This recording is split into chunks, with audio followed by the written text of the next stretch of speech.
Praise the Lord, hallelujah. യേശുവേ നന്ദി, യേശുവേ സ്തുതി. മിശിഹായിൽ സഹോദരങ്ങളെ, നോമ്പിൻ്റെ 14-ാം ദിവസത്തിലേക്ക് നമ്മൾ കിടക്കുകയാണ്. ഈ സമയത്ത് സ്വർഗ്ഗം നമ്മളോട് പറയുന്നത്, കുഞ്ഞുങ്ങളെ, നിങ്ങൾ ഭയപ്പെടേണ്ട. ഈ ഭയത്തിൻ്റെ ബന്ധനം ഒരു മനുഷ്യനെ പിടികൂടിയാൽ വലിയ ദുരിതത്തിലേക്കും തകർച്ചയിലേക്കും നിരാശയിലേക്കും ഒക്കെ പോകും. ജീവിതം ദുഃഖപൂർണമായിട്ട് മാറും. അതുകൊണ്ടാണ് യേശുവിൻ്റെ ജനനവുമായി ബന്ധപ്പെട്ട് സ്വർഗ്ഗം നമ്മളോട് പറയുന്നത്, ഇതാ ദൂതൻ അവരോട് പറഞ്ഞു, ഭയപ്പെടേണ്ട, ഇതാ സകല ജനത്തിനും വേണ്ടിയുള്ള സന്തോഷത്തിൻ്റെ സദ്വാർത്ത ഞാൻ നിങ്ങളെ അറിയിക്കുന്നു. ഇതാ സന്തോഷത്തിൻ്റെ സദ്വാർത്ത.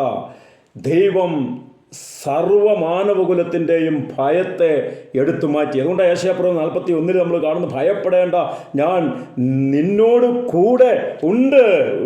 365 പരം പ്രാവശ്യം വിശുദ്ധ ഗ്രന്ഥം ആവർത്തിച്ച് പറയുന്ന ഒരു വചനമാണിതെന്ന് പറയുക. ഭയപ്പെടേണ്ട, ഭയപ്പെടേണ്ട.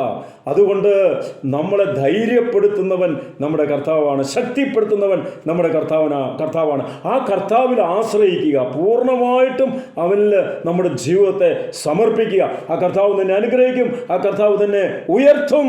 Hallelujah, glory to God in the highest. സർവശക്തനായ ദൈവം എല്ലാവരെയും അനുഗ്രഹിക്കട്ടെ. ആമേൻ.